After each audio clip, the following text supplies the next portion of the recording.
What's up? What's up? What's up? What's up? What's going on, everybody? How y'all doing? What's happening, man? What's going You already know. Let's go ahead and start this now. Hey, for all the viewers and everybody that's out there, we have a newbie to the show. He seems to know a little bit about his team. So hey, he's a father to Millie. He's a husband to Julia. He's a regional director at his job, and he has the psychosis of being a Steelers fan. So, hey, welcome to the show, my man Dan, y'all. Welcome to the show. Thank you. Thank you. We're gonna drop a clues bomb for Dan. I appreciate you guys having me on from enemy territory. Enemy territory. Like I say, hey, I found him because I say it all the time. I'm in the heart of Steelers country. So yes, you are. Yeah, he's lingering around. Hey, we just decided to bring him in, man. We want to everybody feel included. So here we go. Here we go. We say me. Sometimes we stand outside the food bank and they be begging. So they be begging. Sometimes you gotta give them $1, man. You give shaking that cup, shaking that cup, bro. You know what I'm saying? Yeah. Hey, how's everybody feeling this week? Doing good, man. Feeling good. Hey, for the fans out there, hey, like and subscribe. Go ahead and turn those notifications on, everybody. Red Jet, we see you out there. Yep, still Curtin. He's already in the house. Dan, he's going to hold it down for himself. He's the only one out here. He's the Lone Ranger, but I have confidence in him. You know what I mean? Hopefully he won't turn his mic off and say F you guys, and he'll be holding his own, right? So we just go get right into it, man. We're gonna get right into it with these questions for this week. Hey, so Sally, my man Sally, that's dedication. He's in the airport right now. He's in between flights, and that's dedication. He's in the bathroom right now in the bathroom stall. Hey, give him a courtesy flush. Give him a courtesy flush. Do a courtesy flush, Sally. Do a courtesy flush. Hey, Sally, we're gonna start with you, man. We're gonna start with you. Who do you feel this week? This week we got it for the Battle of PA, man. The run game, however you want to look at it, man. Who do you feel is the weakest link on our offense? Let me hear it. Okay. I'm gonna be honest with y'all, man. With this question, I kind of want a little bit unconventional. I know we talk about who the weakest link on offense, but to me, the weakest link is my man Meech's boy, Nick Sirianni. Nick Sirianni. He's the one who's calling some of these crazy bum plays. I think he's holding the offense back of what they really could be. So for this week, I'm gonna go ahead and pick my man up for the award for Nick Sirianni, the weakest link on the Eagles' offense for this week. Got it. Let me hear it, man. Offense, weakest link. I'm gonna go a little unconventional too, not as much extreme as Sally, but I'm gonna say the offensive line. So the two reasons why I say that is one, because I know it's been a lot of pressure on a lot of chatter, and a lot of pressure on Jalen about getting passes out, reading, going through his progressions and stuff like that. But you can only do that if you have time, right? So we look at the films and everybody's like, oh, he was open, but Jalen may still be in his drop. Jalen may have a guy in front of him. Jalen may trying to beat a sack, right? So and a lot of that is because they can't pick up the blitz, or they're just missing blocks. And the second reason why I say that is because I think in probably the last 4 or 5 games we've had an illegal man downfield. Yep. The exception of the one that was done purposely at Baltimore that I talked about after that post game, we got men downfield that's costing us yards. So they need to tighten it up. Like I talk about discipline every week, but those 5 yards and potentially that play, I think one time we actually scored on the play, got called back a few weeks ago because there was a man downfield. So I'm gonna go with the offensive line for the weakest link on that. And it sucks, man. You say you call out those penalties, and it sucks because you normally see those penalties when you have an extended RPO and the quarterback is trying to draw out the play, and you get that one guy that he stepped way too far, and you're like, God damn it, we got him again. And it's not like he stayed and blocked and did a count in his head and went. It's like they're going straight downfield. Right. Like, where you going? You know what I mean? Dan, they're running a route. For the Steelers, Dan, who do you feel is the weakest link on the Steelers offense? It's wide receiver depth, my man. Wide receiver depth. We're losing our big play threat this week in GP. Mike Williams is the guy that they need. He needs to turn back the clock, what he used to do with Herbert. They need someone to push the ball down the field. And with GP out, it's tough. Even though he's a nut, he just creates space for our offense. I'm just afraid that your boys are going to be crowding that box. You know, we'll see. Yeah. Oh yeah. Oh yeah. That's good for us. That's good for us. Perfect. Hey, switching to the defense, man. Switching to the defense. I want to the original guy to hit this one right here. Dude, what do you think, man? The weakest link on our defense. The weakest link on our defense to me is got to be Huff, man. You know, we brought this guy in to be an elite pass rusher, something that he was in his last team, and quite frankly, he just hasn't been producing all season. You know, and it started from like week 1. You know what I'm saying? Like no pressures, no sacks, and it's been an ongoing thing with him. So I'm not 100% sure why he's not pulling in the same functions and doing the same things he was in his last team, because a lot of our defense, obviously Vic Fangio, he's dialing up the right pressures, he's dialing up the right schemes in that aspect. So the reason why he's not getting to the ball, and the reason why he's not excuse me, why he's not getting that good deep pass rush is just, it's undeniable. And quite frankly, it's nerve-wracking because it's something that he can definitely do. I mean, he did it on your last team. So, and right now, our defense is a better defense than the one that he came from. So it should be easier for him to get to the quarterback. It should be easier for him to disrupt passes and break up plays. So why he's not doing this is mind-boggling. But Bryce Huff is definitely that guy right now that's just the weakest link. Everyone else doing their job except for him. He only has 5 solo sacks, 5 solo tackles, and 2.5 sacks at this point in the season. That's crazy. So when he was brought here, he was my mind boggler, my head scratcher when he was brought here. He brought here on a 3-year deal, $51 million.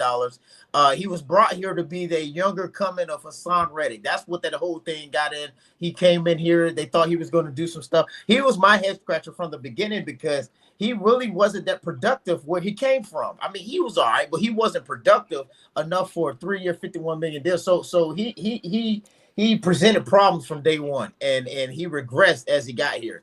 You know what I mean? Yeah, he went from 40% of the snaps played. I think his lowest was like 17% of the snaps played. And he's just stealing money. He's defrauding the Eagles organization of $51 million, man. So fraud, waste, and abuse. Hey, he got Kirk Cousins' agent. He's up there, man. But my guy, man, he continues to be the weakest link on the defense. And that's Slay. He's my weakest link on the defense. You know, he has his moments just like everybody does, but you know, in totality, Slay is just becoming more of a liability than an asset. I feel that, you know, he would have a better role as a mentor or something like that to those young guys, put him on the sideline or something like that in a mentorship role, and then go from there. But as far as playing and all that stuff, no. And the reason why he was my number 2 on that pick, and I kind of wanted to put him first, but I put him number 2. But the reason why I wanted to put him first was because you give up, you know, you may break up that one deep ball, you may break that up, but you allowed those 6. You allowed it to the point to where they can score. Yeah. So you're breaking up a one big play per game, but at the same time you just allowed 2 11-yard plays for first down. It's like, I would rather that not even happen. But Bryce, we talked about it last week in post game. He's big play, singular Slay. Don't expect him to make more than one big play. He'll give you one play. He's not big plays, Slay. Stop trying to get on him for not making more than one big play. Damn it! He said, "I'm big play, Slay. I'm big play, not big plays, Slay." Not big plays. Hey, so Dan, considering Mike Tomlin, what he's got, man, that defense, you know, the Steelers are traditionally known for having a great defense. You got the steel curtain, everything came from down there. Who do you feel is the weakest link on your defense? We've 2 guys out on. I hate to keep calling injuries, but Larry O is out this week on the D line. Deshaun Elliott's out in the back end, so you're gonna have Demonte Casey in there trying to. Oh yeah. Coming in the box, and I would have loved him versus Saquon, keeping stuff under 10, 15 yards. Minka's more of a free safety, ball hawk midfield, so I'm afraid of Casey just because of Saquon. If we weren't playing the best back in the league, I wouldn't say him. And then losing Larry O, you're going to probably see Isaiah Loudermilk, Dean Lowry in on the D line to try to clog things up, clog up lanes. So I had the 2-for-1 there, I would say, for this one. You said you would have wanted to see him on Saquon Barkley to do what? Be on the highlight reel or what? Deshaun Elliott is having a big time season. Pro Football Talk or Pro Football Focus had him like one of the best safeties, like first half of the season. He's actually outplaying Minka right now. We got him from who's in the Ravens, Miami. Losing him is a tough downhill hitting strong safety. So that's. But y'all know who y'all haven't played, okay? And he's looked good against all those other mediocre teams and other mediocre running backs. But he would have been on the wrong end of the highlight. So I'm kind of glad. You know what I mean? For his confidence. He kept Mr. Henry under wraps though. The guy a little bit south isn't too bad. That's a big man down there. But yeah. Pause. Saquon's 1A, but Henry's 1B for backs. Yeah. Hey, so Sally, man, moving on, man. Sally, how do you feel our defense will match up with the Steelers' offense in their running game and Russell Wilson? I think as long as we can contain Russ, keep him in the box. But as far as defense maintaining, we got the big playmakers already out for Steelers. You know what I'm saying? The big playmaker is already out. So the deep ball threat really, to me, is not going to be there because we got our 2 rookies out there. We got Tuanamo Bay and we got, how we say it in Philly, we said Cooper DeJean, not Cooper DeJean. Cooper DeJean. That's how we say it in Philly. So I think the deep threat is not going to even be there. As long as we can contain Russell, keep him in the box, and don't let him get out on the outskirts, I think our defense is going to match up just great. Duke, come on, let me hear it, Duke. Well, I've said this in past shows, time and time again. We're just not sealing the edges, and not sealing those edges. Keeping Russell Wilson in the pocket. That's just the cause, because once it happens, quarterback scramble. Now DBs are, which is just like you say every show, one of the hardest position in football. Now DBs have to now super react. So now not only are you now reacting to the regular route, now you have to react to something that they might do. You know what I'm saying? Because now the quarterback's out. So, the cause, we're not defending the edges there correctly. You know what I'm saying? And we're not getting to the quarterback the way we should. That's the cause. If we did that and kept him in the pocket, we'd be fine. But for some reason, we just can't do it. But it don't matter. You know why? Because at the end of the day, on the end of the third quarter, you know what they're going to be like? Let me hear it.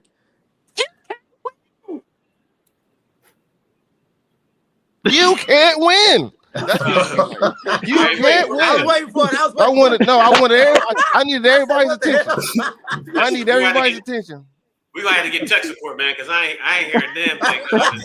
You can't win. That's what they're gonna be saying. You can't win. Just like the girl on Rocky. You can't win.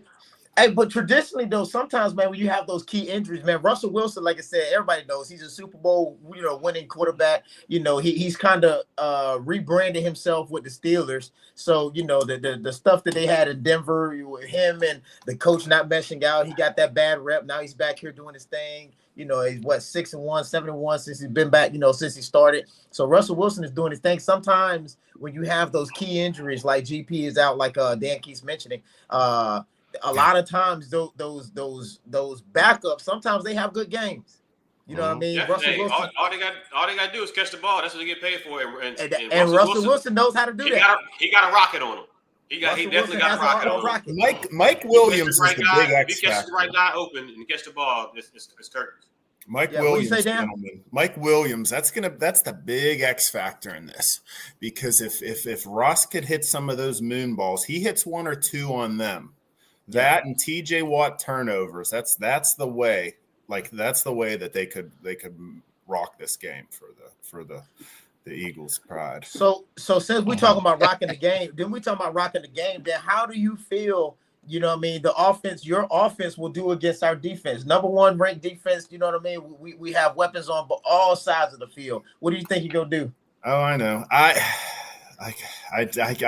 don't want to just keep bringing up Pickens, so I'll say He has to, it's the quick hitters where Russ has had real success. A little bit out of the pocket, like you guys were saying, but where he's had his most success is like 2-step, 3-step drop, boom, Frarmuth over the middle, hitting a quick slant to Calvin Austin, dropping it over the D line to Warren and Harris, and picking up nice 8, 10, 15-yard chunks. If he's able to get some groove with that, because I don't think Naj is going to do that good. I mean, you guys have awesome linebacker core that's going to be tough for him to get going. So they're going to need to get Warren in space more. I think that's how they would have success moving the ball. And like I says, Russ got to hit on some of them deep shots without his main guy. But he can. I mean, Calvin Austin's a 4.3 40 guy out of Memphis. I mean, Mike Williams, he did it. He had the game winner against Washington. So, I mean, it can be done. So, it's just not as reliant when you had Pickens. Like, you knew you were going to get some, Hey, so Gotti, man, how do you feel our offense will match up with the Steelers' defense? I think it'll match up pretty good. Hopefully, I don't think I think all the buzz about their locker room is coming later on. But I think as long as we Dookie back, where you at? Oh, there. I think we'll match up pretty good. I think as long as we like I'm gonna keep saying, and I'm gonna keep saying it until they do it. As long as we start our first half like we do our second half, I think we'll be fine. We if we get the running backs involved, or what if they establish a solid plan, if they're going to come out passing or come out running and stick with it until it doesn't work anymore and make those adjustments quickly, then I don't think we'll have a problem. But we just got to make sure you have a solid plan on offense. Whatever the strategy is, stick to it. Find out what's working. Make our adjustments quickly, not until the second half, and I think we'll be fine. Yeah. Hey, so Duke, man, what do you think our offense? How do you think we'll match up against the Steelers defense? I mean, our offense, it's already high powered. You know what I'm saying? We already know. I mean, Dan knows it. You know what I'm saying? He knows it's high powered. He knows it can't be stopped. You know what I'm saying? Just like Diddy. It's like I'm just joking. You know what I'm saying? It's already high powered. You know I think we're gonna match up very, very well. I think we're gonna match up well. I mean, there's gonna be times where we're gonna have a couple 3-and-outs, some frustrating 3-and-outs because they do have they got a decent defense. I ain't gonna say it's mid. I'm not gonna say that at all. I'm gonna say it. It's in the upper echelons of defenses. But then again, I mean, our wide receivers have to do their routes. Obviously, they were playing the game the other day in practice, or the song the other day in practice. You know what I'm saying? Don't why you always talk about me? You know what I'm saying? So that's a big thing. Like that all that stuff and that frustration and that will is going to carry over into this game. And Jalen and AJ, they're going to be kumbaya, and they're going to be right just like on week 2. And we're going to call these boys up. It's as simple as that. These boys can be birthday cakes. Yeah. Hey, we just want to let the viewers and everybody out there know, man, we do not condone any of the Diddy stuff, man. We were not a part of it. No, nobody on this stream was there at any Diddy any party. White party. Hey, so if the FBI's listening, do not come for any on one of us 5. We had nothing to do with it. Hey, so every once in a while, man, even the great organizations, they have the locker room frustrations and all of this stuff, man. And then it just sucks, once it spills over to the field. So the highlight of the week, man, was Jalen Hurts and AJ Brown and the stuff that they had going on, man. So Gotti, I know you about to touch on it a little bit earlier. So how do you feel about those frustrations that they had in the locker room and the so-called they squashed it and all of this stuff? What do you think? So first, we're sitting back at home and we are looking at what the media is doing, trying to spin up some BS, right? I mean, you see they go in there and they ask those players questions to intentionally try to get them to say something derogatory against a teammate, and most of them, they'll put the blame on themselves. They'll do a good job like deflecting or whatever to try not to bring any BS in the locker room. So I think the majority of what we're seeing is false flags by the media. But I do think there is some frustration out there. They did show the clips of Smitty and AJ on the sideline talking. Do we know what they were saying? No, but it did look like that AJ wasn't happy. But I do feel like you can have your disagreement. Just like any type of relationship, you can have your disagreement. But when it's time to get down to business, I think they're gonna get down to business. I think they had some same type of stuff that happened last year. I'm not sure if it was around the same time, but I just want to throw this out there. AJ Brown scored 3 touchdowns against the Steelers. I had to be at that game, and I was enjoying every minute of it. But but I mean, you're gonna. I mean, everybody's not out there to be happy. Everybody's not out there to be friends. Are you gonna catch a friend here? Yeah, cool. But I think that once they put the pads on, once the week goes by, and these guys are professionals. By Monday, Tuesday morning, that stuff is in the past. Talk, dap it up, and get prepared for the next game. Kellen Moore said that he's going to try to make sure AJ gets more involved. So is it Kellen Moore that is the reason why that AJ wasn't involved? If he's saying he's going to get him more involved now, was he the reason why he wasn't more involved then? So, yeah. But I just think, it happens. This is not the first team that had issues, and it's Saturday. That stuff should be, that stuff should be out the window. And Saturday and Sunday, just tomorrow, be ready to rock and roll.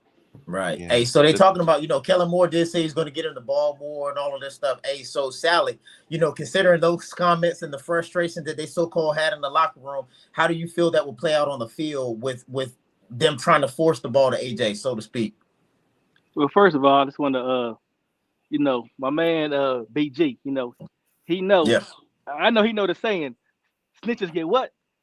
Snitches get what? Stitch. So he come on, they get stitches. So he out here, talking crazy on the media. But I think, some of us seen the clip of, the practice with Jalen Hurts and the theme music, the music that was in the background. You know what I'm saying? So I don't think the frustration in the locker room, these guys are professionals, man. They're professionals at the end of the day. I don't think whatever happened on the locker room, whatever's going on in the locker room, these guys ain't gonna let that come on the field. They're not gonna let that play out on the field. They're gonna play ball. They're gonna steamroll the Steelers like the plan is, and they're gonna keep it moving. At the end of the day, the goal is to win. The win is the game. The win is the overall end goal. I got it. We got some high power weapons on our offense, and everybody wants the ball. Everybody wants the ball. Everybody wants to be that guy who gets the ball. But at the end of the day, that locker room stuff is gonna stay in the locker room, and they go whatever it is. Who knows what it is? But at the end of the day, these guys will come on the field on Sunday and be ready to play like professionals they are. Yeah. I keep saying it's a good problem to have when the receivers aren't getting the ball, but you're still dominating on offense. You know what I mean? You're still dominating, winning points and all this stuff. So that's always a good problem to have, in my opinion. But at the same time, I always say that that's how receivers get paid. That's how they build their draft, or not draft stock, but trade stock and contract talks and all of this type of stuff with receptions. And, if you do look at it, man, he went from 110 receptions last year to, just under 50 receptions right now, AJ Brown. So that is a dramatic decline. However, the stats, he's been way more productive in his stats this year as well, with less catches and all this type of stuff. So sometimes you gotta take the good and the bad, man. And so, you also mentioned, man, the snitches get stitches, man. And that's the going thing on social media with the McDonald's worker who told on the guy, man, they say he's gonna get some McStitches. And guess what? They ain't paying him on the guy, man. So and they act like they don't want to pay him. They act like they don't want to pay on that money. That's what you did. You thought you were getting a $60,000 reward for snitching. Look what you got. Screwed over just like they did. The vigilante, he was out here doing his work. He was doing his work, and look at you snitching, and now you at home with nothing. So speaking of locker room frustrations, man, Gotti said they're in every locker room. Generally, you don't like them to spill over, but hey, the Steelers do have some frustrations in their locker room too, and it's in the arms of, or in the hands of Pickens' so-called immaturity. So, Dan, how do you feel that the Steelers organization, Mike Tomlin, will handle the sideline discussions of Pickens' immaturity? Well, I mean, I don't think you're just saying, like, generally speaking, because obviously he won't have an impact with this game, and I don't even think next week versus Baltimore. But that's been a lot of what Pittsburgh, like, I listen to a lot of Pittsburgh talk, and one, they are fearing the Eagles, and two, we talk about what the outlook for Pickens is. I mean, we just got off having AB, who's top 5 receiver of all of our my generation, probably the best Steeler ever that I watched personally, and they aren't sure which way they're going to go flat out, because they don't think Tomlin can reel him in enough. Because even when we're winning, if he has 4 catches for 48 yards, he's pissed. He'd rather have 8 catches for $110 and a loss. And how long does that go for building championship teams? So Yeah. I think they got rid of Claypool. They got rid of Juju. I mean, they had talent. They could move on from him. I really do. Next year is going to be his 4th year here. And I don't know. I think they end up moving on from him. But there's no one waiting in the wings. When they got rid of Mike Wallace, they had AB in the wings. When they got rid of AB, they had Juju. When they got rid of Juju, they had Claypool. They had Claypool, they had GP. Right now, there's nobody like waiting in the wings to be the number 1 guy. So I agree with that. So it is what it is. I love him. I was out with Dan, y'all. I was out with Dan last night, and he was talking a little bit about the Steelers. He tried to, get my take on what I thought. And when he was talking, I was like, okay, this guy knows what he's talking about, man. So I didn't want to seem, unconversational or anything like that, but I couldn't talk to him because I knew he would rope me in. So, so he knows his stuff. Dan knows his stuff, man. So I'm gonna give it to you. Sometimes you get some guests and you be like, hey, what do you think about this? And be like, yeah. Hey, so Duke, man, what do you think? How do you think it'll affect? If it'll have any effect of them trying to force the ball to AJ Brown or anything like that, do you think it'll have any positive or negative effect? Well, I think it's going to kind of go both ways. And that's just me. I think it's going to be a positive thing because I feel like during certain plays, like 3rd and longs, or if we come into those situations, or 2nd and 12s, I feel like their defensive guys, if they're playing that cover 2, they're probably gonna slide over more towards or AJ's way. Why? Because he's complaining about getting the ball. But at the same time, I feel like that's going to be a plus because now that Vontae's back, that's going to leave him on a one-on-one and outside. So it is going to affect it, but it's just it's how Jalen decides on how he wants to pick that poison. You know what I'm saying? Are you going to throw it to a double coverage AB because he's complaining about getting the ball? Maybe. You know what I'm saying? I mean, but they did that last game. It didn't work. You know what I'm saying? Yep. So now it's like, okay, are you going to throw it to a wide open Devontae? But if you throw it to Devontae, now AB's still mad or AJ's still mad because he didn't get the ball. So it's like, I don't know. You know what I'm saying? It can go both ways, but at the same time, but to spill over like on a negative aspect, I don't think it'll spill over. I just think that looking at some of the conversations that AJ's been having, he's saying that he didn't mean it that way. I just think that's just you're just trying to smooth shit over for the media. But to go along with what Sally said, BG, man, like, look, my dad always taught me, hey, I ain't got 2 nickels in that quarter. You know what I'm saying? BG, brother, I had nothing to do with you. You shouldn't even express it. You know what I'm saying? That's right. I'm sorry. Narrow nickel in that quarter. I ain't got narrow nickel in that quarter. Yeah, my bad. You know what I'm saying? So yeah. So we always say, we give the real spiel and how we do it on the show, man, or whatnot. But I think that this goes back to the beginning. I always try to be fair and impartial. You know what I mean? We heard that before in the Army. You always hear that type of bull jive. But me speaking on this subject, I feel that because of the situation that we have going on, I feel that potentially our weakest link on offense is Jalen Hurts because he touches the ball every play. You know what I mean? He touches it, unless it's a fumble on the handoff, he touches the ball every play. And so I hope that he has the maturity and the development to not let that stuff, take any effect and start to do force the ball into, AJ's hands and stuff like that or whatever. I'm just hoping it doesn't, go over. So to me, the quarterback is, they say is the best link, but it could also be the weakest link. A lot of people don't want to say that, but so I'm hoping that doesn't have an effect on Jalen for this time. You know what I mean? Mm-hmm. Going into it. So, hey, it is what it is, man. Hey, so Dan, as a Steeler fan, you're Mike Tomlin for Sunday, right? What would you do aside from hopes and prayers and putting Bibles in everybody's, the Hail Marys and all of this stuff? How would you try to stop the Eagles' run game? I do on the heels of Jalen. I real quick, I do like that matchup. Our corners, Dante Jackson, his speed on Devontae Smith, and JPJ, Joey Porter Jr. on AJ Brown, their physicality. Like those are some good, heavy hitting, good ball matchups. Like it's physicality, speed. But for the running game, you're going to see a lot more of a Landon Roberts at linebacker. He's a heavy hitting inside linebacker. You're going to see a lot of big D-line. You're going to see 3-4 D linemen. You're going to see more, obviously, to fill the box. And they do it well versus Jalen Hurts or Lamar and Derrick Henry, and then even before when he had J.K. Dobbins. So Tomlin does have good experience focusing on the run. Nick Chubb, like, there's not too many games where Nick Chubb ran wild, where the Ravens. So, like, that's the one thing. Like, Tomlin knows what he's doing with versus the run. I'm not saying that he's going to totally stop them, but I think you're only going to see maybe 90, 100, 110 yards. I don't think you're going to see a 170 kind of game out of Saquon. Okay, y'all hope so. I know. But even if we got Patrick Queen now. We have some run stuffers on there. Cam Hayward's honestly our defensive player of the year right now. TJ might win it, but Cameron Hayward, for a 35-year-old man, you watch him on Sunday. He's a wrecking ball right now. I think TJ would win it off the name. Exactly. But I fully agree with you, man. Looking at the Hayward, man, that is the guy. That is the guy. So he's like Aaron Donald this year. He's badass.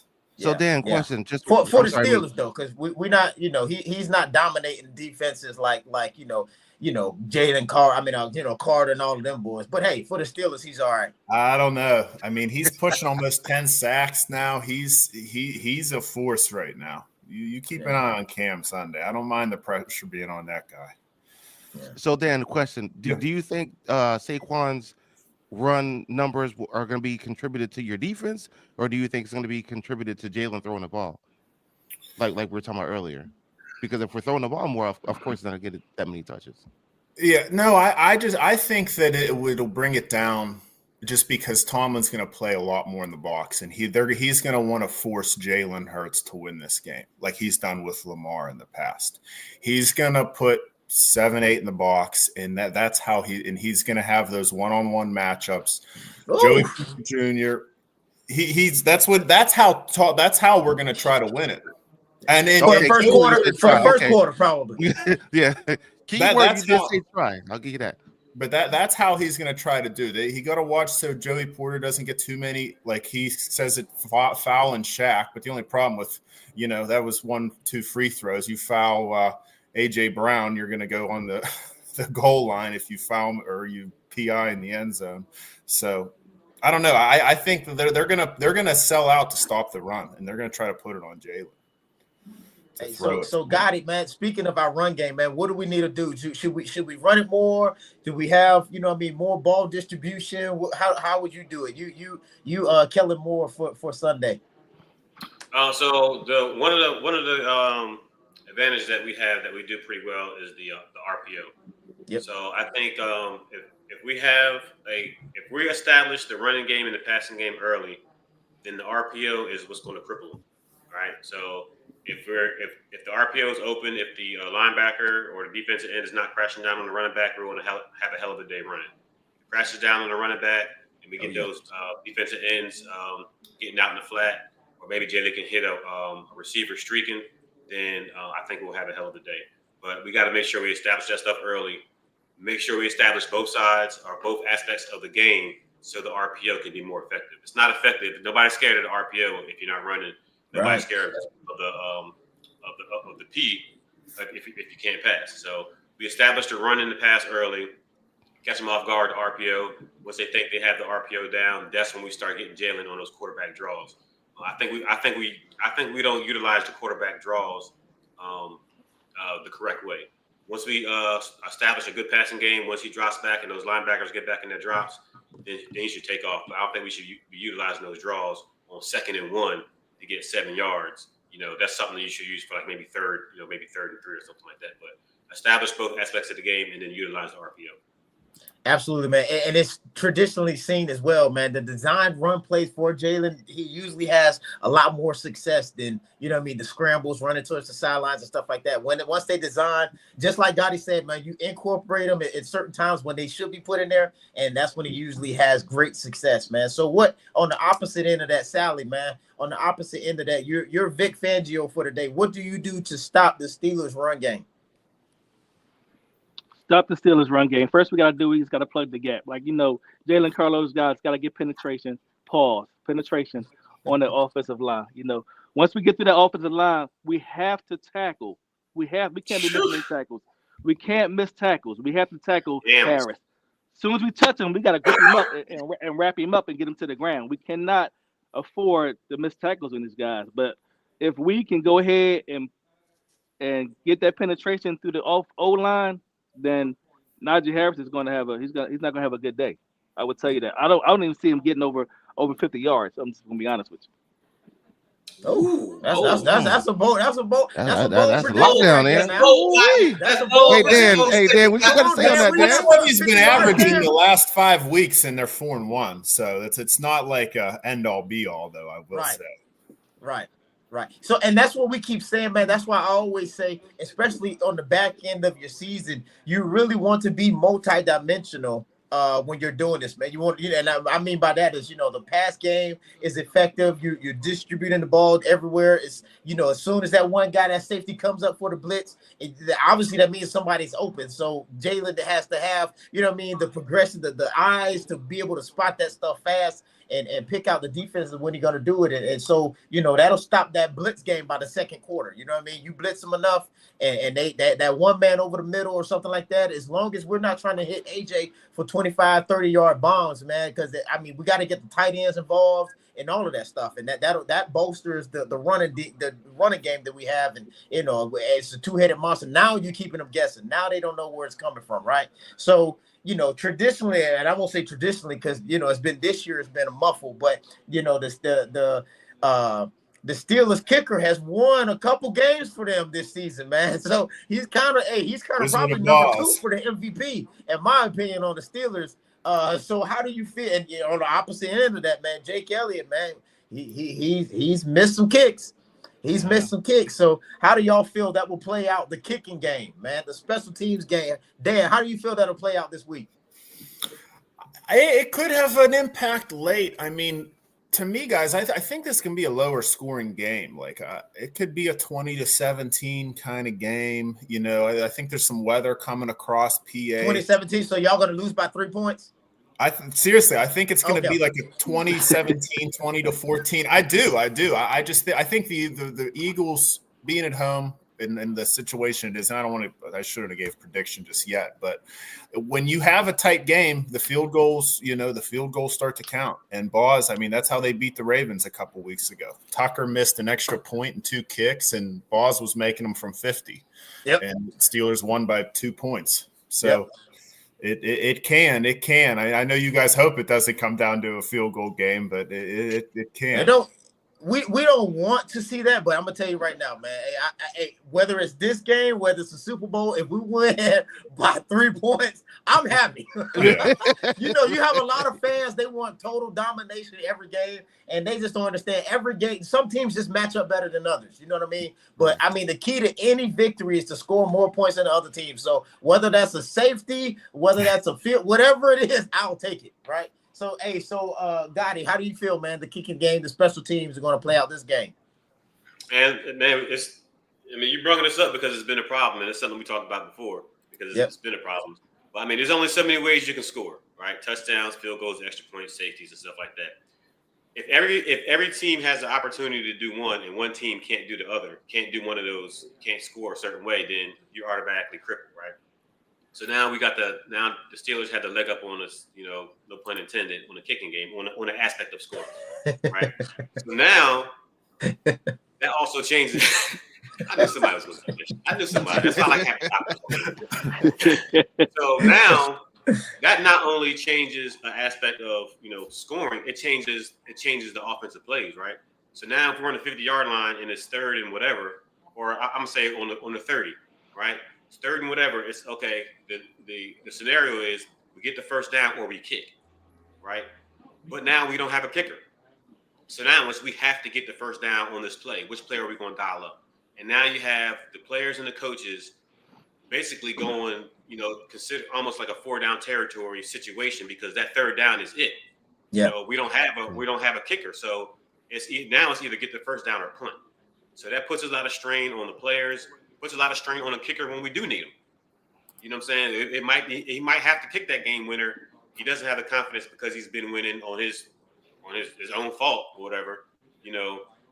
But I think it's gonna play. Hopefully, it's only gonna play a part if we need to kick.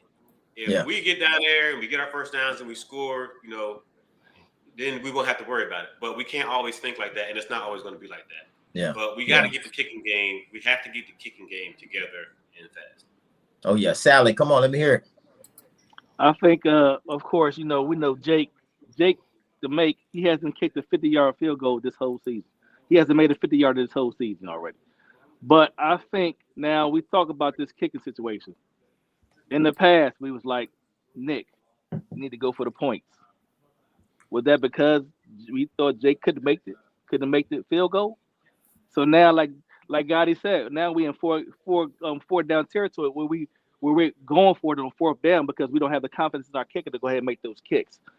So kicking is crucial. I mean, like Boswell. Boswell is a monster. He's a monster field goal kicker, you know, so they got the upper hand on that. But have we lost all the confidence in Jake? You know, is Jake to the point where he's like, now I'm just gonna sit on the sideline and let these guys just try to go for it on fourth down every time? Because I do believe it's gonna be a low scoring game. And I do believe field goals are gonna play a key part in this game for us to go ahead and be successful. So he's not just missing field goals either. Yeah. He's missing extra points. He's missing extra points. So now is it like, do we just go for two every time?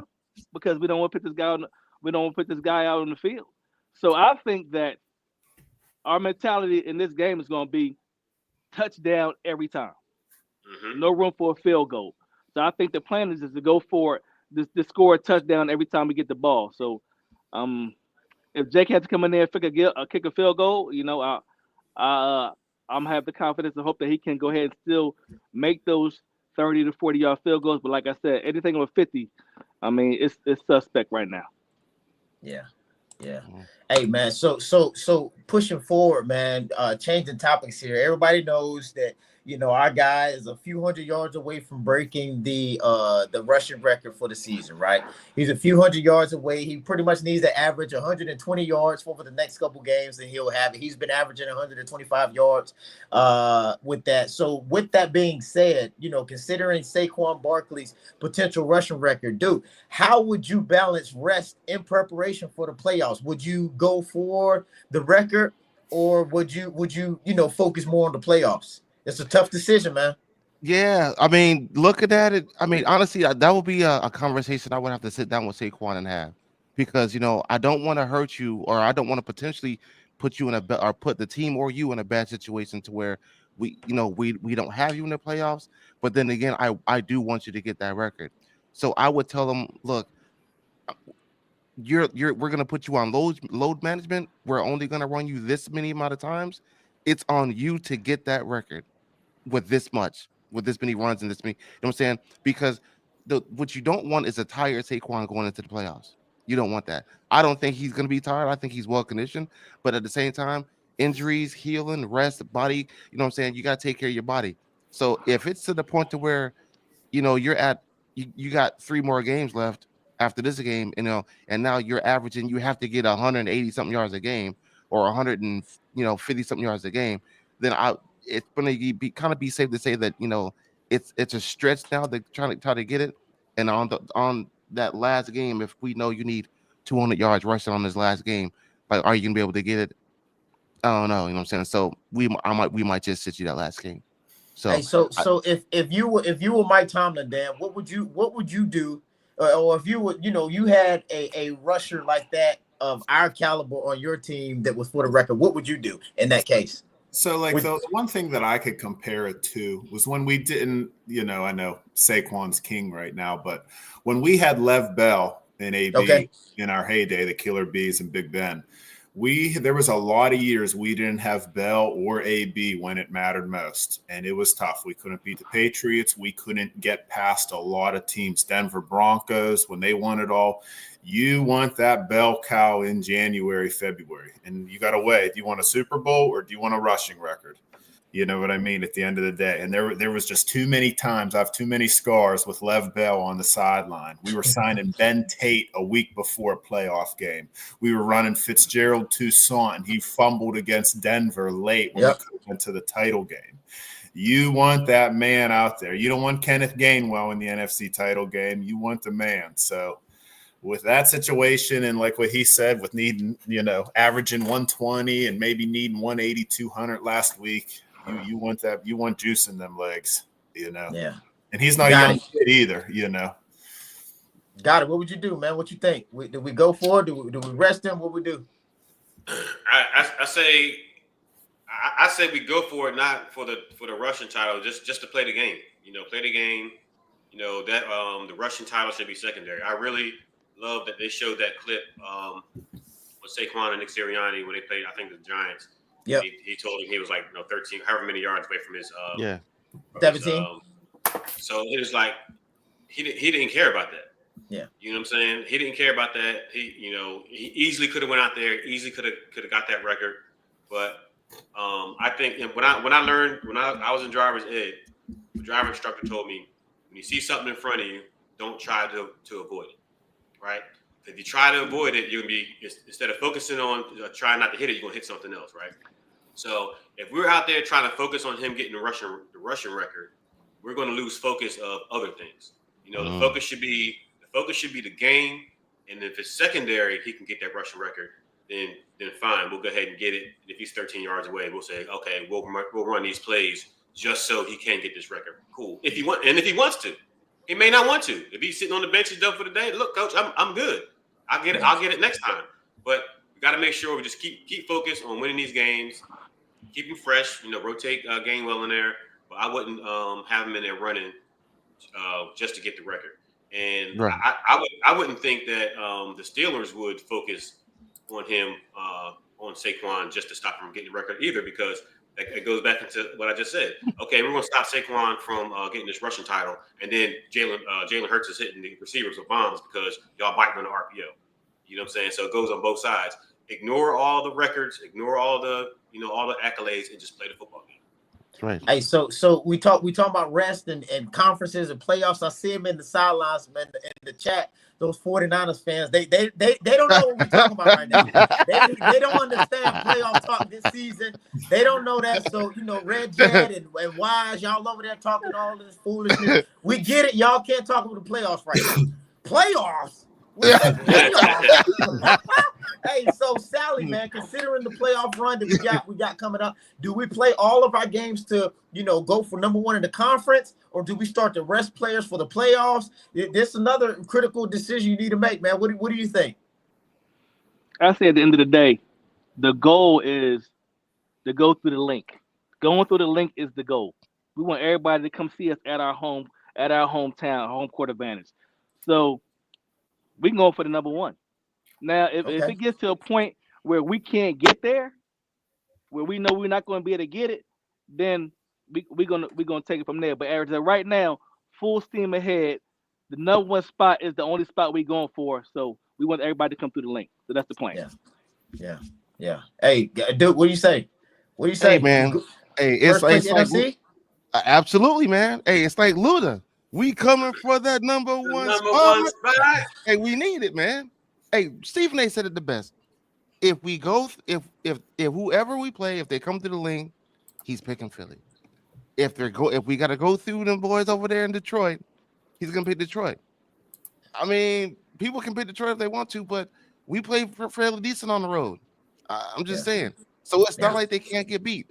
And me personally, I would love to win it again at home, in our own house, and take us further. But I'm trying to get that number one spot. I understand rest and relaxation, all that, but I'm trying to get that number one spot. Yeah, we can now if it gets to the point to where now, like the Lions or whatever, they lose the game and we're already in that spot. Okay, yeah, just maintain the spot then. But if like I said, if they get to the point where like they lose the game and we bump up against them and we got it, okay, yeah, that's cool. But if it's to the point where like they don't lose any games and at that point there's no way we can get it, yeah, just rest them. I mean, we'll have to be number two. Absolutely. Hey, so hey, we're coming to a point in the segment, man, to where we have normally in future things, once we get it up and going, we have some giveaways to give out to the fans and all of this type of stuff. So y'all see the shirt right now. It's Meet You Mania. Hey, we're gonna go into a little thing right now, a little piece of the pie. Give you a tip. Look, we just gonna put the tip in of it. You know, for the guests. We just gonna give you the tip right now. We're not gonna give you all 10. We're gonna give you the tip. So what we gonna do right now, we're just gonna focus on, hey, we're gonna go around the horn, man. We can't call it around the horn because so we're gonna go around the screen, and then we're gonna see what we got, man. So what are some matchups that y'all want to see specifically for the Eagles and the Raiders? This totally unscripted. Let me hear it. What you got, Dan? One matchup that you're looking to see play out during this game. You said the Eagles and who? The Eagles and the Steelers. No, you sure said Ravens, but okay. He said the Ravens. If I said it, then I unsaid it. Eagles and Steelers.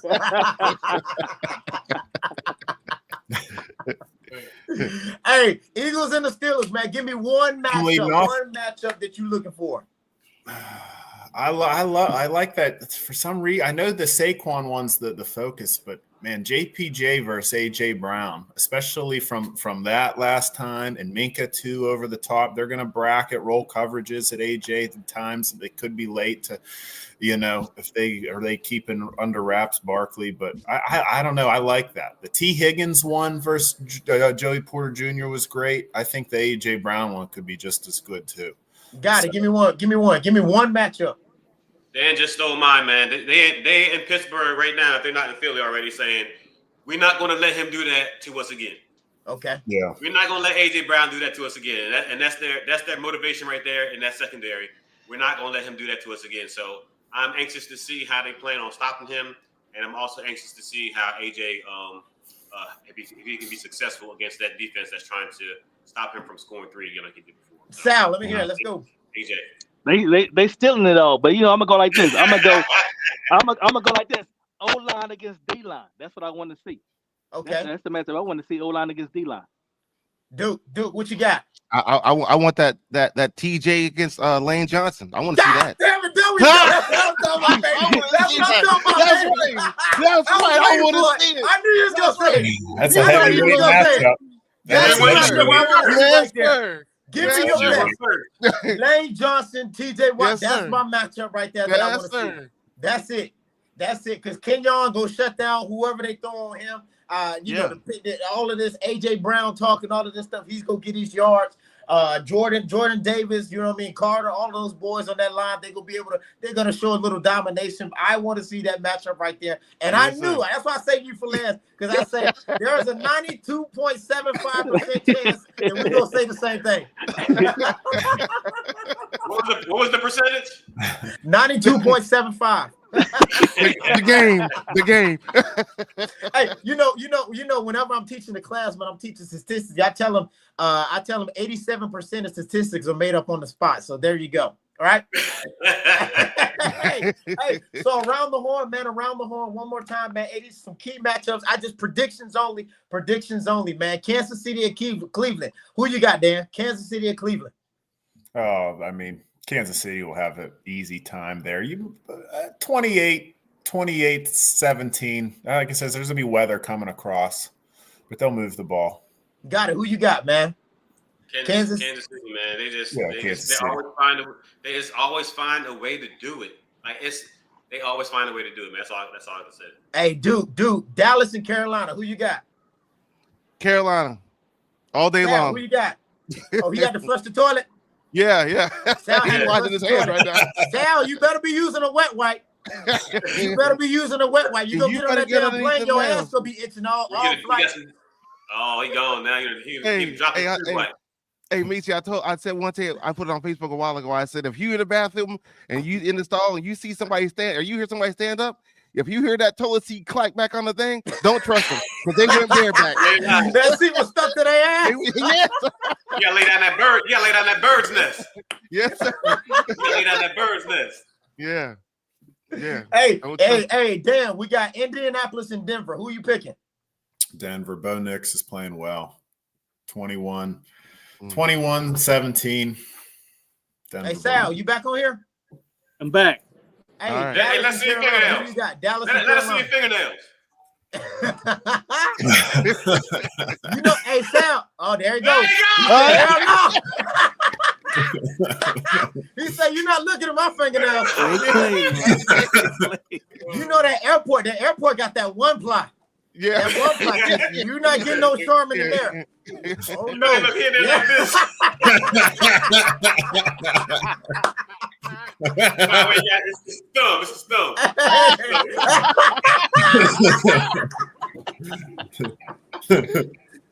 And then look, he was like this. Oh man. Hey, you hey, another game that has playoff implications is Green Bay and Seattle, man. Who y'all got for that? Who was it? Green Bay versus Seattle. They playing in Seattle. I got Green Bay, believe it or not. I got Green Bay. Hey, he balling. In Seattle, I mean, I know it's a hard place to play and all that, but Green Bay, they cooking right now. They up there. So yeah, I got Green Bay. Who you got, Gotti? Green Bay and Yeah, Seattle. I'm gonna go Green Bay. Yeah. Who you got, Dan? Yeah, Jordan Love's playing really well right now. They're climbing up the NFC chain now. They are. Hey, they are. Ever since he's been back, they have a great record, man. But I'm going to have to go with Seattle on this one. I think Seattle's going to pull out the win on this one, man. Gina. I think Seattle's going to pull out the win on this one. And then, you know, who's right behind us? Chicago and Minnesota, man. Who y'all got for that? Chicago and Minnesota. Because, you know, Minnesota's right. They trying to do their thing, not chasing us, obviously. But I mean, as far as, you know, ranking wild card games and all of that stuff. So, got it. Chicago and Minnesota. Minnesota, man. Got that. Caleb and the team just can't get right, man. I'm going he was doomed, man. He came in there, his coach and all of this stuff. He was doomed. Number one pick, he was doomed. Who you got, Duke? Chicago and Minnesota. Minnesota, man. I got Minnesota all day. I think, you know, Caleb was a good quarterback in college, but I feel like Caleb, he's going to end up just like Jameis. Yeah. I just think he's going to end up just like him. He's going to be a decent. He's going to start flowing from team to team. After that, no one's going to want him. Yeah. Yep. What do you say, Dan? Same thing? Yeah. Chicago built the team outside in. You got to build it. You guys know you got to build from the inside out with the lines. You know, all the receivers, Keenan Allen, Rome Odunze, they need line help. So yeah, I like Minnesota as well. You know, one game that perplexed me, man, and I don't know why they're out here, you know, playing in a prime spot, you know what I mean, 8:30 on Monday night game. You got Atlanta and Vegas, man. I don't know if anybody's even going to watch that. They might black that game out. But hey, in a battle of the crappiest teams, who y'all got for that one, man? Atlanta or Las Vegas? I got Kirk Cole Chains. Man. I think Kirk's gonna change to go out there and do him up. I mean, I don't think Vegas has enough firepower for them boys. I think Kirk's gonna go in there and light them up. Who you got, Gotti? I'm gonna go against the grain and say the Raiders. The Raiders. Raiders. Yeah, who you think? Jim also says Atlanta. Jim says Atlanta. Green Bay. Who you got, Dan, for Atlanta and Las Vegas? Yeah, Atlanta will roll. But I do want to watch the game for Brock Bowers, 5th in the league right now in receiving, and that's true. One of the best tight ends, could be the best tight end already in the league with no quarterback, basically. That's true. No Connell and stuff. So keep an eye on Brock Bowers. Likes him coming out, but yeah, Atlanta. That's true.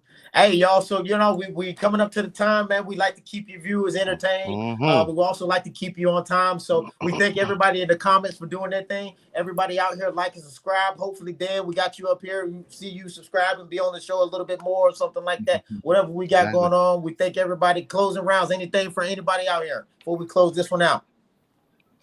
I'm good, man. 2017. 28. I was going to say 31, but we can't kick a field goal. I say 27-21 Eagles. It's gonna be close. 27-21 Eagles. What you got, Sal? Oh, you out of the bathroom now? Lights on. He got lights on. He can't hear anyway. Dan, Dan, hey man, like I said, we closing out the show, man. Dan, we really, really appreciate you being here. Hold up. What was Dan's prediction again? What was your prediction again, Dan? I like 2017 Eagles, but I love that we're just going green, like on NBC at Sunday night when it goes the same color all the way across. You guys know what that means a lot of times. So yeah, Everybody, Hey, picking Reggie, green. I'm gonna get you, Shell, because you said you talking about being on. You could have been on the show talking the same stuff that you out here commenting for. So hopefully we'll see you up here next time. I'll put it on the show, man. But Dan, like I said, we appreciate you being on the show. Thank Great you, guys. recommendation from Logan, man. She sent you up here.